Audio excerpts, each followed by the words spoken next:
Thank you again for doing Oh, this. you're welcome.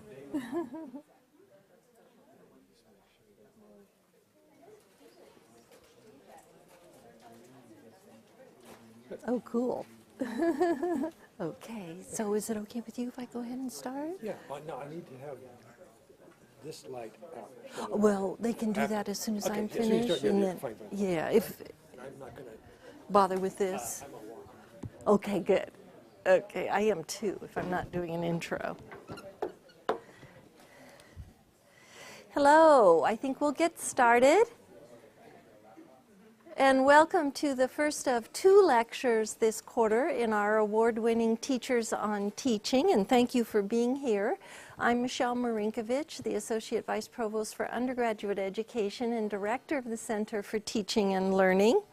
And it's my great honor to introduce Professor Don Barr of the Sociology Department, who will talk to us today about standing at the abyss, teaching in an interdisciplinary context.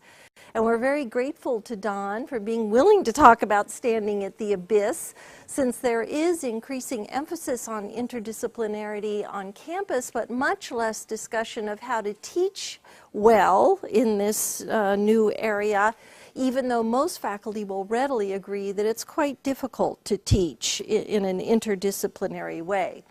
I hope you've all also noticed that 3 weeks today we'll have another lecture, this one by Professor Tom Byers of Management Science and Engineering, who will be brave enough to talk about teaching in the era of YouTube. And I found when I was trying to say that title, other variations came out. So, as you might hope for an interdisciplinarian, Don has a rich and varied academic background. He graduated with a bachelor's in biology from Oberlin College in 1968 and immediately followed that up with an MD from UCSF in 1973. He then practiced family and emergency medicine for several years before coming to Stanford in 1988 to do first a master's degree in health services research and then a PhD in sociology with a focus on organization and medical care. Since the completion of his PhD, Don has taught at Stanford along with 2 years at UCSF, mostly in the program in human biology and more recently in the Department of Sociology. As a teacher, researcher, and author, he was the author in 2002 of a book called Introduction to U.S. Health Policy. Don has concentrated on the organizational, cultural, ethnic, racial, and gender components of healthcare policy and delivery. He cares deeply and passionately about who gets sick and who gets better, and how a society develops policies that bring as much justice and health as possible to the medical care system. But we have invited him here today because of his teaching defined in the broadest sense as the ability to engage students in meaningful experiences that lead both to learning and to personal growth. And Don has won 2 teaching-related significant prizes.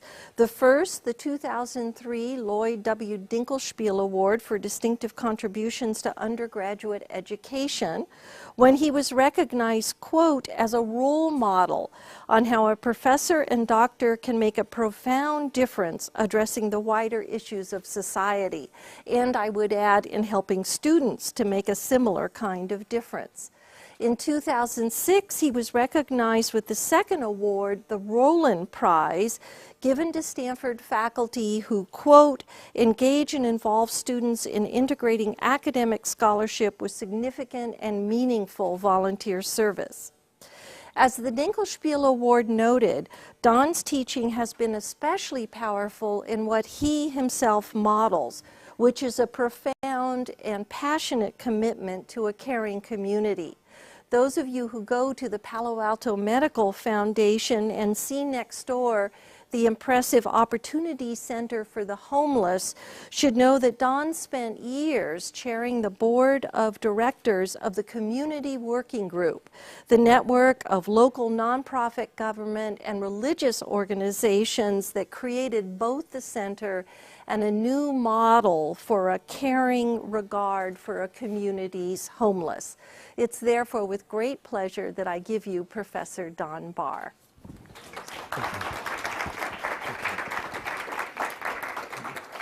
Jeremy, can we get this light off the screen? Do we know?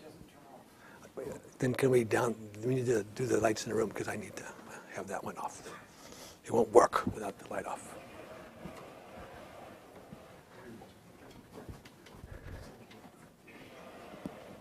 There, perfect. Thank you. Thank you so much for inviting me and for having me. And can you folks see when I stand here? Cool, okay. Because I'd like to share with you my experience, some of the exhilaration of the success of my students, my exhilaration at the success of my students. But I'd also like to share with you, and you may or may not sense this, but standing at the crest of an abyss can be a little scary. And sometimes when you climb up to the top and you look over the abyss and you look down, and it sometimes feels as though if you're not careful, someone's going to give you a little nudge and down you're going to go. Other times, you have actually intentionally gone down to the very bottom of the abyss, and you're there and you're finding the beauty at the bottom of the abyss, and you're looking up and you see those at the crest and wondering, I'm down here and they're up there. I wonder, do things look a little bit different up there than they do down here? Because I would suggest to you that my teaching at Stanford, since its inception, has been a sense that sometimes I climb up and get close to the top, and I feel as though sometimes people might push me off. But when I'm down at the bottom, it's exhilarating and thrilling. And actually down at the bottom is where I find it the most fun. So let's talk about the abysses and the crevices and so on that might exist at Stanford and other teaching environments. Here's another large abyss. And I'd like to use this, as you'll see, as a metaphor, and we'll see at the end, Deborah Schatz, my wife, kind of said, I'm not sure that metaphor works. We'll see at the end if it works. If you stand on the edge of the Grand Canyon, you're looking down into a deep abyss. It's beautiful. The geologic formations, the promontories, the canyon rim, when you're standing up on top, you have such a remarkable, beautiful scenery to be part of that scenery. At sunset, the light that you can see there's just nothing like it.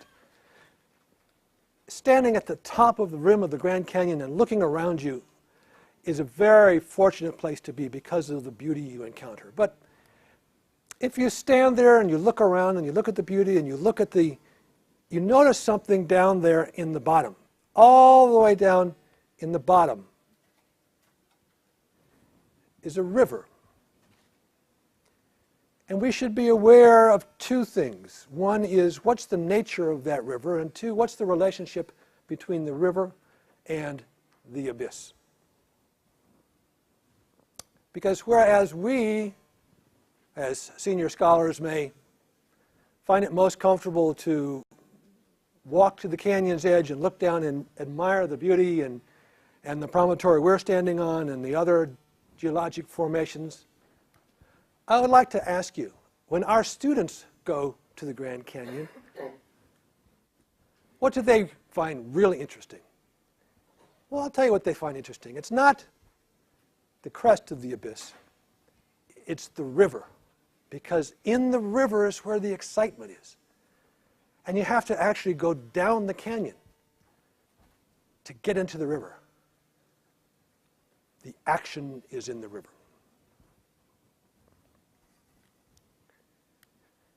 And if you go to the School of Earth Sciences and talk to a distinguished scholar of earth sciences, you will learn that, well, you know, there's a relationship between that river and that canyon.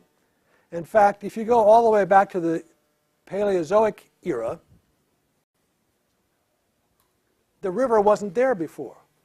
Over a period of millions of years, the river that used to be up here has gradually eaten its way down through the Paleozoic formations. Meanwhile, the Cenozoic lavas have curved in to give their effect, and it's gone all the way through the Precambrian formations, and now it's down there in the bedrock of the canyon. If you had come by several 100 million years ago, or however many the Paleozoic or whatever era was, you would not have seen the Grand Canyon. Instead, you would have seen, this happens to be the Mississippi, but you would have seen a similar river on a fairly flat expanse, meandering lazily across.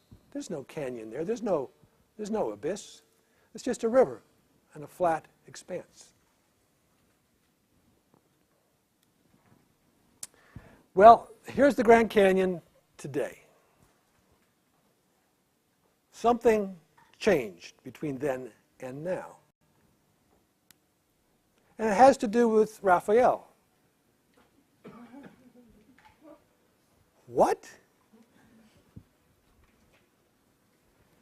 Stay with me.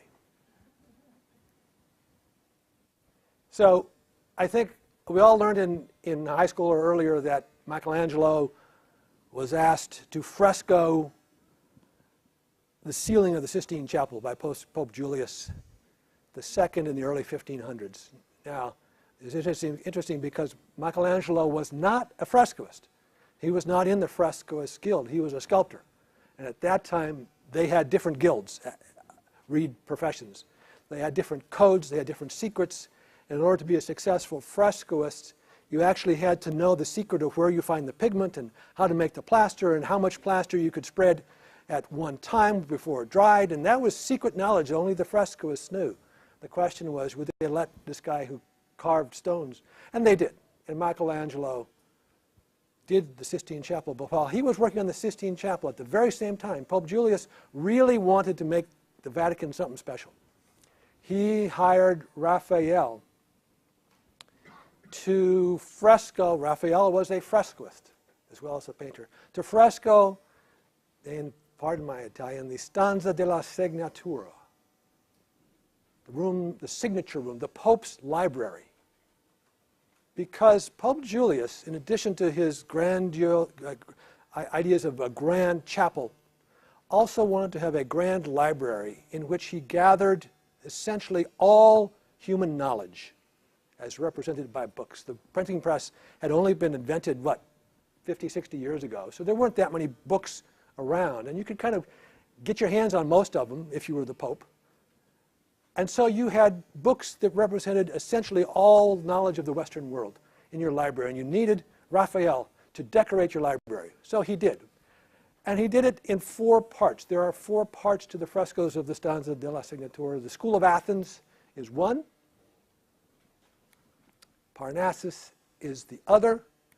The Disputation of the Holy Sacrament and the Cardinal Virtues are 4 separate frescoes, each in a separate quadrant of the Pope's library.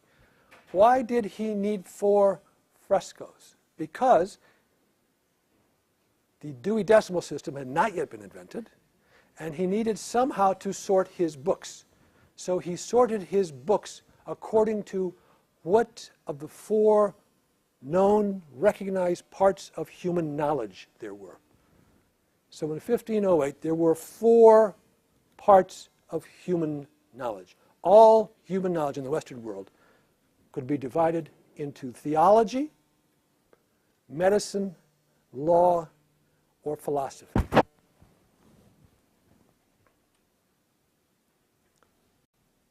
And if it wasn't theology, if it wasn't medicine, if it wasn't law, it was therefore philosophy.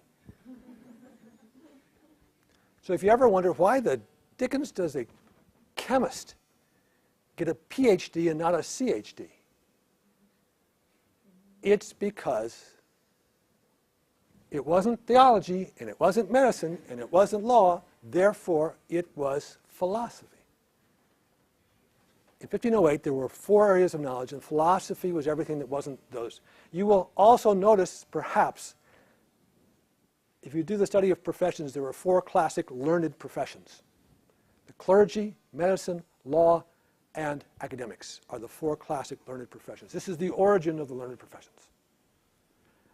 Prior to this time, of course, the Catholic Church in Western Europe controlled all 4. We won't have to go there, but there we are, 1508. Philosophy is one gradual, even plane or field of knowledge. There may have been a gentle stream running through it, but it was pretty even. There weren't any chasms or abysses, at least in 1508. And we see this as recently as 1750. Benjamin Franklin did his electricity experiments. He identified that lightning was electricity. He discovered the lightning rod, which was a fabulously important invention. He was honored by the Royal Society in London as one of the world's great philosophers. Well, wait a minute, he was a physicist, or was he an electrical engineer? No, he was a philosopher, because if it wasn't theology, and it wasn't medicine, and it wasn't law, it was philosophy. So Benjamin Franklin was, now at that time, you will see they were starting to talk about natural philosophy. But it was still philosophy. Fast forward to 1828, and we start to see the river has carved itself a little deeper into the field of philosophy.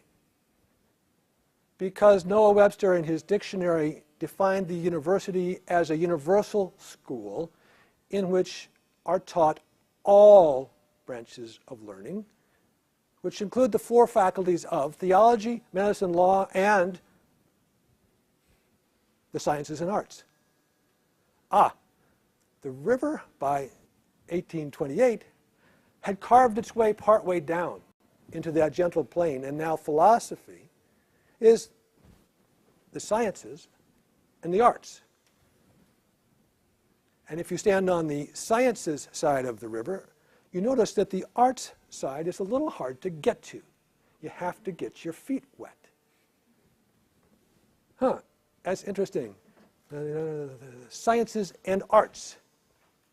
Dividing it into, well, other people divide things into sciences and arts.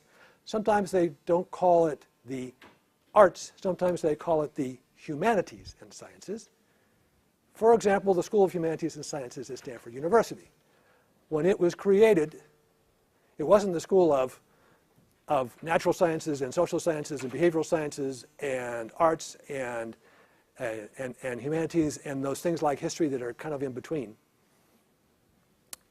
It had cleaved knowledge, at least the knowledge of philosophy, into humanities and sciences. Okay, so here we are at Stanford University, and what we're noticing now at the beginning of the 20th century when Stanford is being founded, that these 2 sides of the river are starting to be carved up a bit, because we're seeing departments. Political science, sociology, economics, start to be created as departments within the humanities. Chemistry, biology, physics. I'm not quite sure when engineering split off, but we see now the river is starting to carve a complex pattern across the field of philosophy, and we've got high points and low points, and river canyons in between. So there's the terrain of the Grand Canyon in 2007, and there's the terrain of Stanford University in 2007. Notice the high promontories and the stark peaks and the ways down, and when you're standing up here, it kind of looks different down there. And if you see Stanford in the sunset from one of these high places, it's beautiful. It is an institution with true beauty, with its rocky formations and its promontories and its See, I told Deborah it would work. Here's the terrain of Stanford University right now. Now we're going to get the most of it. Over here in one side we have the plateau of humanities and sciences. Over there we have got the promontory of medicine. Over here we have the Mount Law. Now we don't happen to have a theology school, and we do have a computer science and engineering and earth sciences school, but I said, okay, so at Stanford, what's the closest to a theology school? Oh, well, it's the School of Business. So here is how the river has carved philosophy. Oh, no, this is how the river has carved knowledge. Here's how knowledge is broken up. It's very similar to the way knowledge was broken up in 1508. It's the four principal areas of knowledge, except if you take the School of Humanities and Sciences, it has now been carved up, right? Because we have the Dean for Humanities, the Dean for Natural Sciences, and the Dean for Social and Behavioral Sciences, and the arts are kind of in there.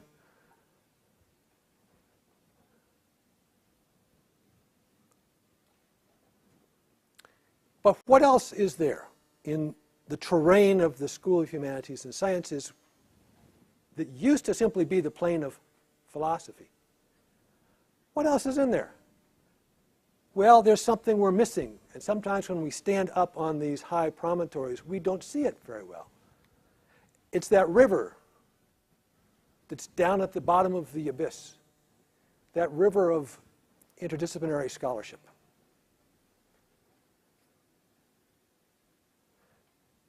Because I would like to suggest that what carved the plane of philosophy over a period of time into the natural sciences, the humanities, the social and behavioral sciences, is interdisciplinary scholarship. Interdisciplinary scholarship does for knowledge fields what the Colorado River did for the Grand Canyon. And in doing so, it has created high plateaus, deep river canyons, and abysses that if you're not careful and you stand too close to the edge and someone pushes you off, you might end up at the bottom. Because if you look at the formation of a cross-section of the geologic formation, it looks a lot like the Grand Canyon, except it isn't the Grand Canyon, it's actually Stanford University. There's the river. It's down there. And these actually aren't Cenozoic lavas. These are schools. School of Medicine, School of Law, up on the highest plateau. And the Paleozoic formations actually are not. They're departmental formations. And down here is the river.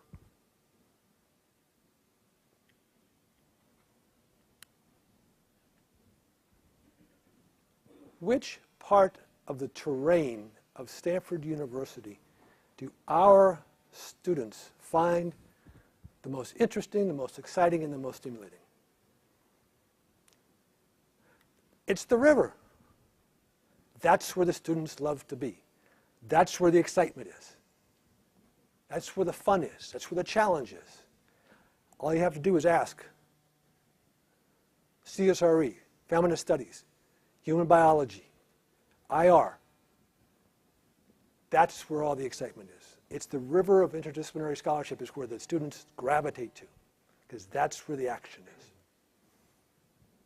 When you're down there, you can look up and see all those Paleozoic formations high above you, but you're down where the action is.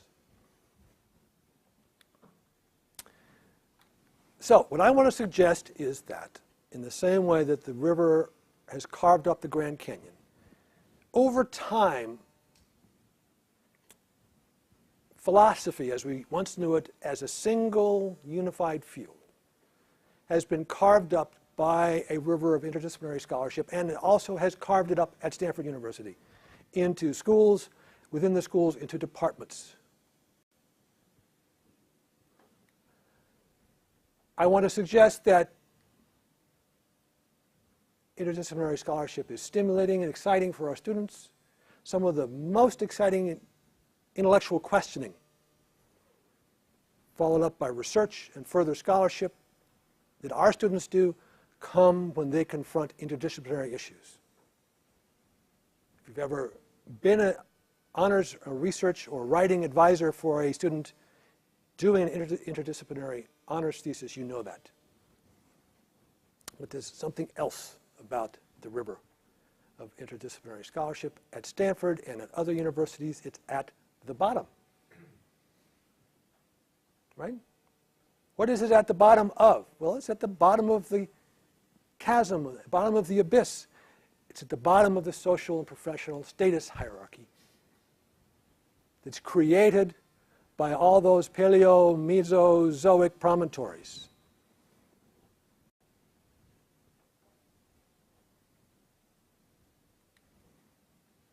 Andrew Abbott, who is a sociologist of professions, has talked about this phenomenon, has talked about the way that professions, such as the profession of academics, divide themselves up into status hierarchies by themselves. They don't need anybody to do it for them. This is true of law, true of medicine, certainly true of academics. And they do it by tending to withdraw into themselves.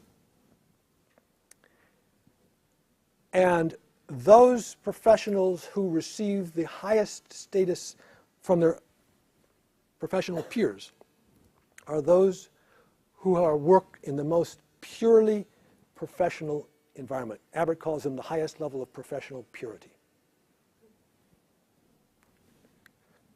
Whereas conversely, what Abbott calls the frontline professionals, who make up the first professional contacts with clients and whom the public usually venerate, are generally at the bottom of the status rankings within their profession. Now, A, who are our clients? I would suggest that the students are our, even though knowledge is our client and the NIH is our client, I would suggest that our real and first client is our students. And I would suggest that if you ask students, whom do you venerate, particularly the undergraduates, they will tell you that they venerate the faculty and teachers who are there with them every day getting their hands dirty and their feet wet. Now, isn't that interesting? That Professor Abbott suggested by doing so, by having professional contact directly with clients and being the source of veneration of the clients, you are, by definition, placing yourself in the bottom of the status hierarchy because professions tend to withdraw into themselves. And the more purely withdrawn into the core of your profession you are, the higher the status you are within your profession. And this is not unique to Stanford. This is, but you might, some of you might recognize this pattern in Stanford. So much about my theory of knowledge. Let's talk about me. Or am I supposed to say, no, enough about me, let's talk about you. How do you like my shirt? 1994 was an interesting period of transition for me. I had a somewhat old and worn MD. It was still good. Still, the state of California still recognized it. But I had a brand new PhD, nice and crisp. I was also a single parent with principal custody of at that point, he was 11 or 12-year-old. So I went on the job market as I'm supposed to do after getting my PhD from Stanford University, and I get a fabulous job, tenure track, at one of the top schools in the country. I would be half-time in the School of Public Health, half-time in the School of Medicine. This is what you're supposed to do when you get a PhD from Stanford. You're supposed to go forth and prosper, my son. And the very same week, and this is literally true, the very same week I got the letter with the offer of the job, I also got another letter, which was a court order informing me that we have no business telling you whether you should or should not take this job, but if you do, you must give up custody of your son, because the court has determined it is not in the child's best interest to move your son out of this community and out of the court's jurisdiction. I have to go into the details. So there you go. I knew I had a ticket to ride to the top of the promontory, one of the top universities in the country. But who needs all that status anyway? Took me a while to weigh these two offers. I think it was either 8 or 9 nanoseconds. It took me to consider the offers. And I went back to the university and I said, thanks very much, but I have to decline your offer. I'll figure out something else to do. And of course, there wasn't a whole lot of something else to do. But I was a doctor. So what the heck? Who needs status anyway? I can make all this money. But the director of human biology found out that I wasn't taking the job, and they said, you know, we could use a course on the American healthcare system. Are you going to be around the area anyway? Yeah. Would you know, you're a doctor. Could you teach a course on the healthcare system for us?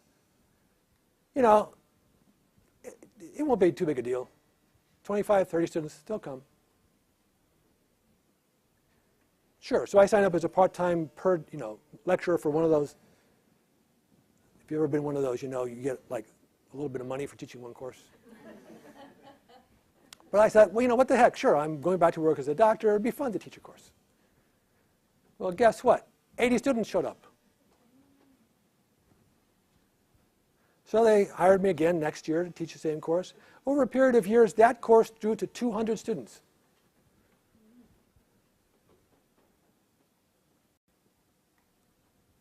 And the students were really excited, and they were really turned on. And they found it really exhilarating to be in this course, to talk about healthcare and the uninsured and HMOs, and from a sociological perspective and an economic perspective and a cultural perspective. And they said, well, come on, can't we do more? So, yeah, I added a follow-up seminar on healthcare reform. I had 40 students register for it.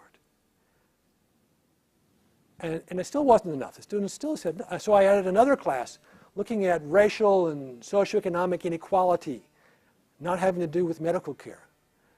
And I got another 100 students.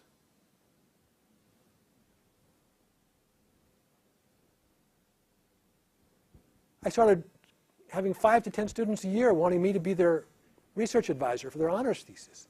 Well, I was just a poor lecturer. I had to actually get somebody else on the faculty to co-sign for me every time I had a student with a human subjects protocol or a URO grant. But the people up on they would lower down the cable, and I'd fasten the HR pro, and they'd lower it up, they'd sign it, put it back down to me. But I've got a shelf full of honors theses you wouldn't believe.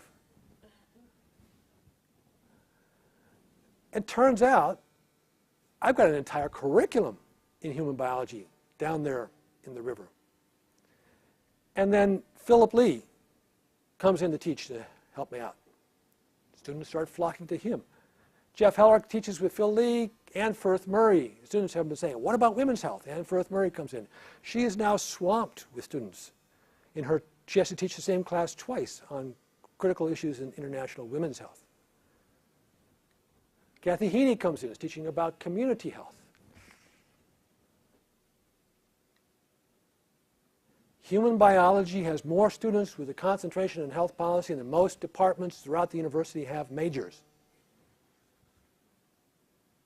Because it's really exciting to the students, and it's interesting and exhilarating and it's thrilling. It's where the action is. And human biology has been able to provide that for them.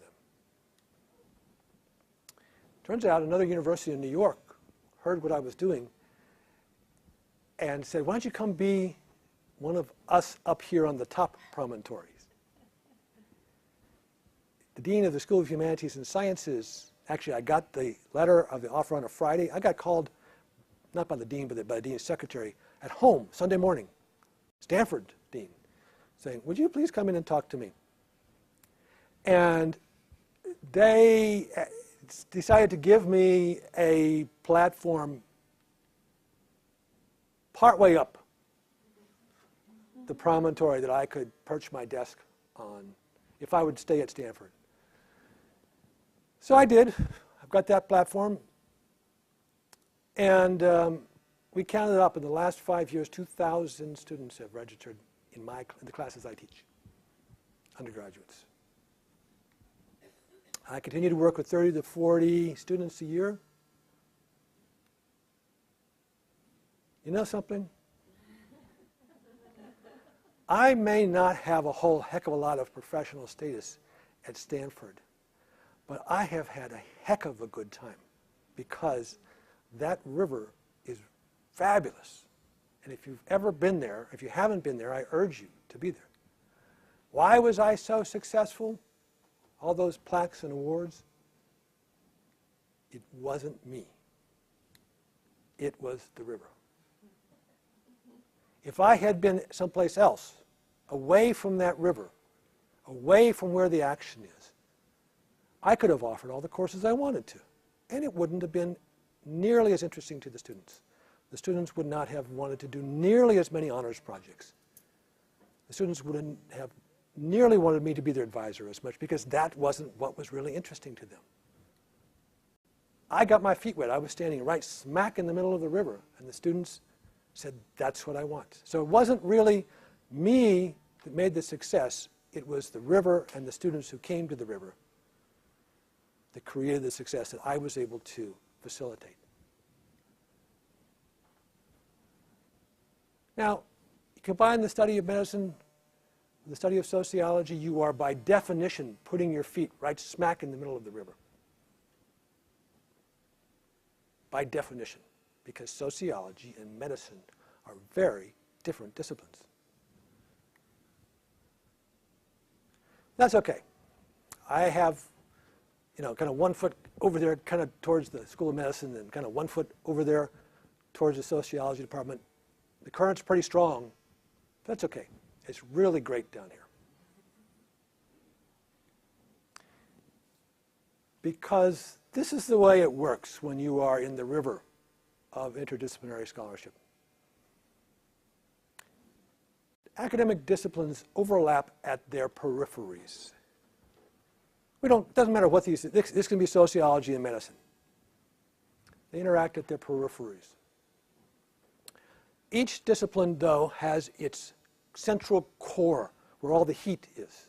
The heat of scholarship, the heat of the core journals, the heat of those scholars we pay double the normal salary to get away from Harvard.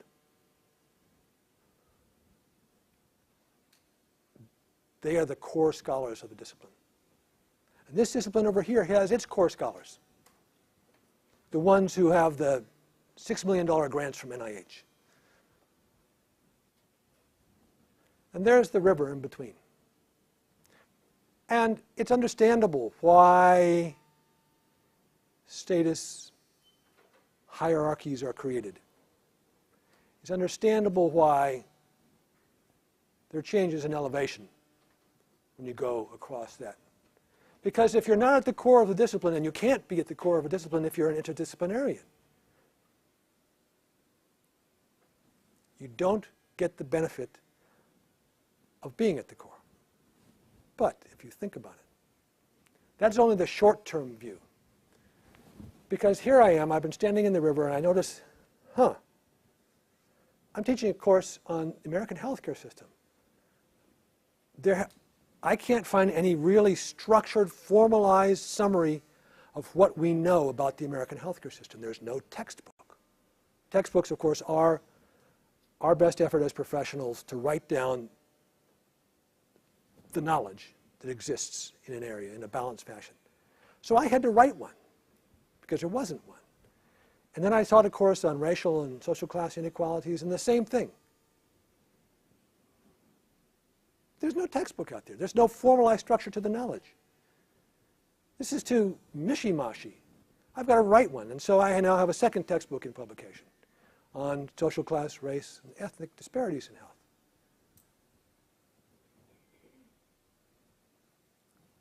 What am I doing by doing that? Well, it's not me who's doing it. Because if you come back in X years or X million years, what will the river have done?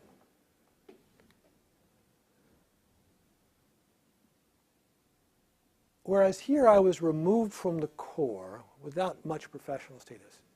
When you come back later, the river will have done its work. And the river will have carved up knowledge again. Only this time I suspect it will have carved out a new discipline of knowledge that will be structured and formal. It will have its own core.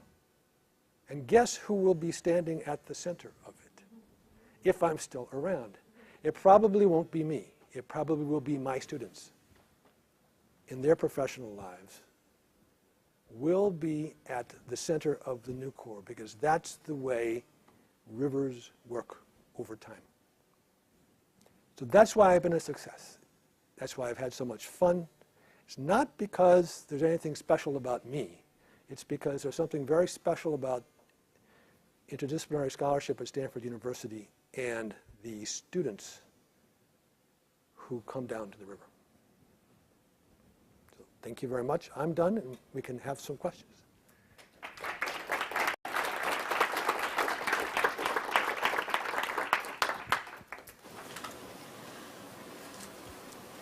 As a geologist, I'm going to ask your opinion about extending this metaphor where it's really going, which is that, in fact, if we wait long enough, the river's going to flatten everything back out again. And even as these are getting narrower and smaller, they're going to topple over. So where are we headed? What's the university of the future going to look like? What's Stanford University 100 years, 500 years going to look like? Will it still be carved up in this way? Will there still be the promontories and the low points and so on and so forth? And what will the students want? And what will, if our responsibility as an institution is to better society through the advancement of knowledge while also teaching students all this cool stuff, what will it look like? I don't know, but I wouldn't be at all surprised if you're correct.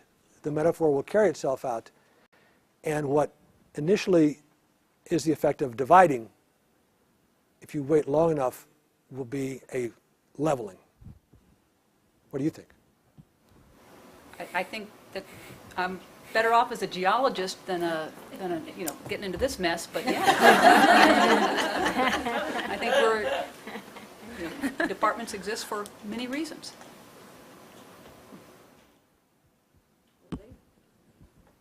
Am I supposed to be the MC? Okay, I'm the MC. So, yes, sir. Is there a clear downside to stepping in the river versus being on one of the plateaus? Like, is there other than just the feeling of having a high social status in your department or something? Is there a danger to stepping? Yeah, there are dangers, and the three, and you have to decide what is your priority. What are your priorities? What are you working for? What do you need to get? And the status is one of them, because they're very clear. Status is associated with money, so you get paid less.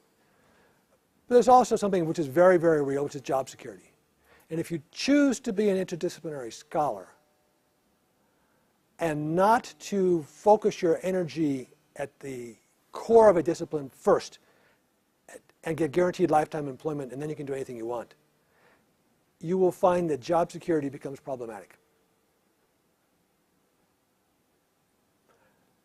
There's an interesting, I have heard this alluded to, but I'm not sure this is the case.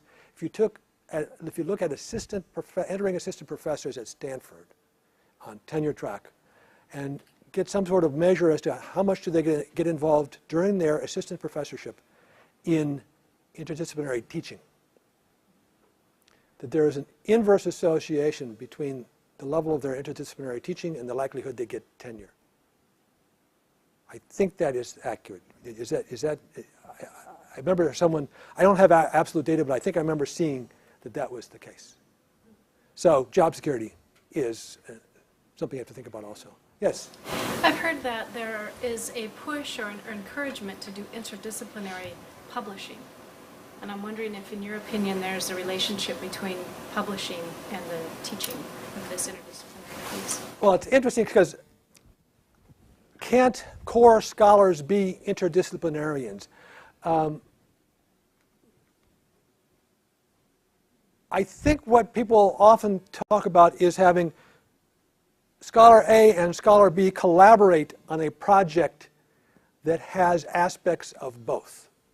And I think that that actually, and through a lot of the, through the global initiative and the human health initiative, I think the university is asking for, and I call that cross-disciplinary scholarship as compared to interdisciplinary scholarship.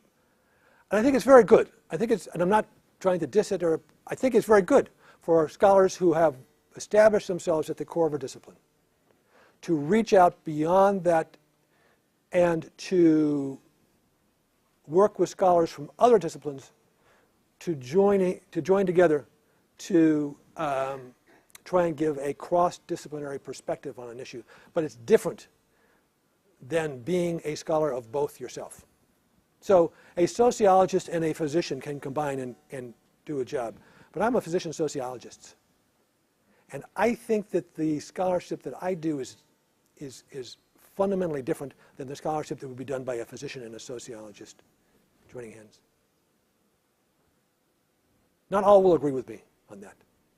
Hi. I have two questions. One is, what do you think is unique about Stanford that sort of propagates and inspires interdisciplinary teaching and research? And the second thing is, that's kind of related to that, is how would you advise Stanford PhD students who are explicitly getting interdisciplinary degrees, how would you advise them to go in the academic job market? I think they're going to be stunning in a non-academic job market, but in an academic environment, how do they take the Stanford thing and transfer that to other universities? So the first question, what is it about Stanford? I mean, we have a few, we have some of our historic leaders to really thank, because if human biology was the first real interdisciplinary program, and that's now 35 years ago, and that was people like Don Kennedy and Paul Ehrlich and Haran Khachaturian and other people, Al Hasdorf. These are Shirley Feldman came in shortly after that. So initially the founders were all men, but they had each clearly established themselves in a core discipline. And they said, let's get together and create something different. And they created human biology, and then human biology began to attract people like Shirley Feldman and others who are true interdisciplinarians. And so they created the safe home for that. The success of human biology as an undergraduate major has then led to the creation of other undergraduate interdisciplinary majors, and has led the university to encourage the formal institutional structure through the IDP format. And the Faculty Senate has given its blessing. So I think it was the vision and leadership of some core scholars who as a group did this originally, and lots of other universities don't have that history. So if I'm going to be a newly minted PhD, and I really have trained to be an interdisciplinarian, not to work cross-disciplinary, but to actually be an interdisciplinarian, I would suggest that one needs to think seriously about the trade-offs and to choose an institutional environment that generally rewards interdisciplinary scholarship, and that places like Stanford University in their hiring of assistant professors may not be that. There may be other places. They may not be as high on the academic status rankings, perhaps, although they may be in a different way. So I can tell you my son went to Oberlin College. They love interdisciplinary scholars, and they reward them at Oberlin College. Now, Oberlin College is very different than Stanford. For my son, it was the best place. He would have withered and died at Stanford. So I think that the newly minted PhD needs to carefully consider and honestly confront what's the institutional environment I'm coming into, and how does that match with my goals? Will it give me full recognition of my interdisciplinary scholarship, or will that be contrary to the cultural norms that have built up about measuring scholarship by the inverse square of its distance from the core?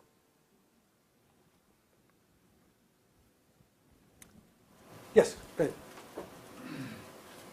It's a two-way street, though. There are also folks, scholars and students, who can look at an institution and say, you know what, that stodgy old place needs some new fire. They need to break down the silos of traditional interdisciplinary barriers, and that feels like a job I'd like to try. Sure. It's Absolutely. obviously risky for a career, but Yes. there's clearly going to be more. It seems to me there's clearly going to be more of that as we all add gray hair and recognize the acute problems in the world that need interdisciplinary approaches as opposed to. Yes, absolutely. And I offer this because my wife's the executive director of a foundation that's got about $80 million in the bank. They give away eight of that or so every year, and interdisciplinary work is one of the really key things that they are looking to make grants for. Population, all kinds of issues around that, as that also intersects with and overlaps with the environment. And another area too in which there's overlap. So there are jobs out there for people interested in doing this, and they can move in and out of academia. My sense is instead of a great flattening, we're going to see just a very dynamic kind of change. The river's going to keep changing its course, the earth is going to move, and we are going to be pushed and pulled into a whole new way of dealing with the specialties. And I went to business school, and David Orr is a personal friend. Cool. I heartily agree that, sure, there is a role for people to enter these stodgy institutions and to strive enthusiastically after lofty ideals.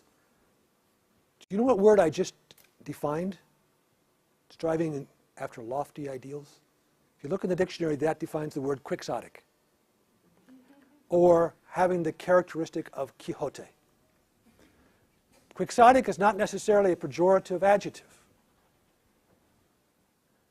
I would suggest that I have been striving at Stanford after some lofty ideals, and I would suggest that more than one windmill blade has cracked me across the head. I have gotten back up, and I have gotten back on my trusty Rocinante and gone off. Sometimes the quest is what it's really all about. And this is back to your answer. If, as a young scholar, for me, regardless of the outcome, the quest itself is enough, then I would encourage that scholar to go wherever he or she wants. But to honestly believe that the quest has to be enough. Now, I'm at the advantage that if I get knocked off enough times, I can just walk across the street, literally, to El Camino, El Camino, put on my white coat at the Palo Alto Medical Clinic, walk out, grab the next chart. My income just doubled.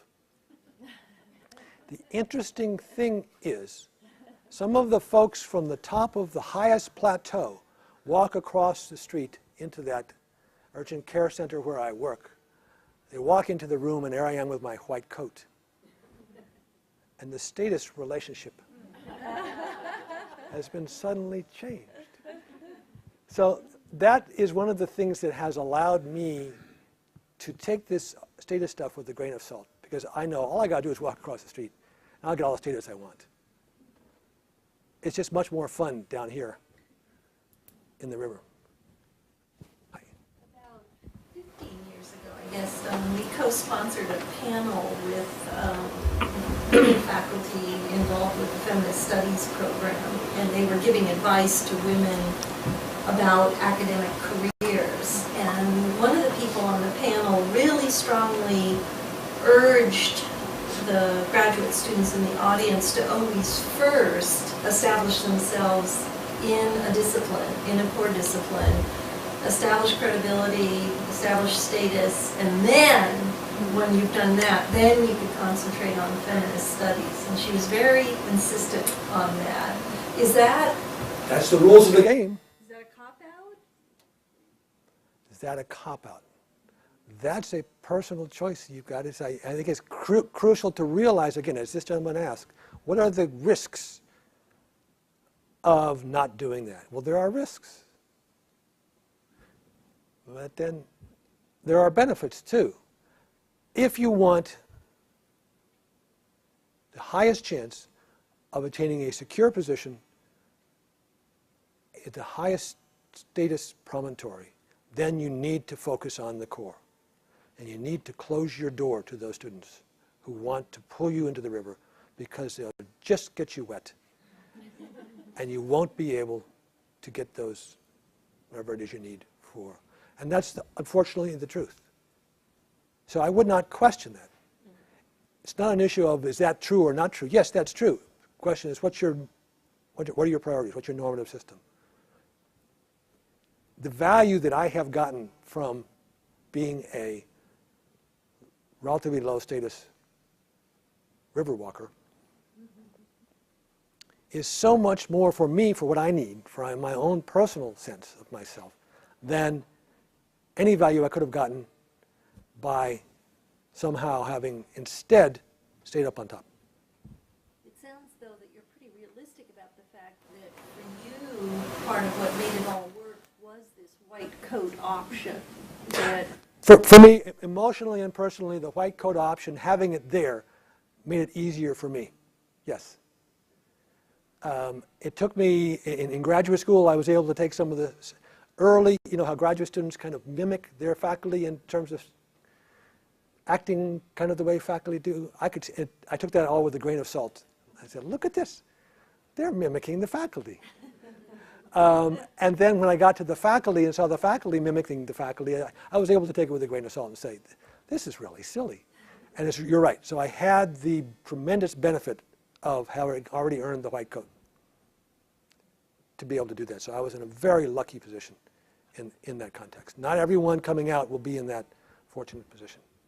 And the price of a fall off the horse will be higher for others than it was for me. What does it mean to be an interdisciplinarian? Is it the subject that you study, or is it the fact that you have an expertise in two completely different fields that you're putting together? I mean, you have a PhD in sociology and an MD. Yes. It seems like a big time investment. I have one PhD, and I don't know if I want to go off. So I guess what I'm asking is, to be an interdisciplinarian, yeah. Is it sort of diving into the subject, or is it having two different perspectives that you can meld together? It's being able to look at one thing and seeing it through two eyes simultaneously. Because through these eyes it looks one way, and through these eyes it looks another. It could be something as simple as a patient who won't stop smoking, despite me having told this patient 3 times to stop smoking, or lose weight, or whatever it is, take your medicines, or through one set of glasses, it is, either they don't hear what I'm saying, or they don't like me, or they just don't have the willpower to stop smoking. So I'm going to stop trying. Through my other set of glasses, I see how your social environment has such a powerful influence on A, how old you were when you started smoking, B, who smokes all the way around you, and C, kind of what the psychological factors it takes to stop smoking are. And so I understand a lot more about you. And so the fact that you're still smoking looks very different through my sociologist classes than my doctorate classes. So now I'm able to actually look at the issue of smoking and its harmful health effects from an interdisciplinary perspective. I need both pairs of glasses. And it means to be a true interdisciplinarian, you either have to find an interdisciplinary training program, and there are graduate programs. So like my son is looking now at a doctoral program. He's now a Teach for America teacher in Baltimore. He's kind of getting his head bashed up against some windmill blades. He's looking at doctoral programs in education and history. He wants to understand what's the history of education in the U.S. that has led to such an abysmally awful sick school district in Baltimore, and how you can then do something so that those kids in those classrooms can learn what they need to learn and what they want to learn. But he needs to have the lenses of a historian as well as the lens of an educator to be able to do that. So he would be an interdisciplinarian. I think I'm at time. Thank you very much.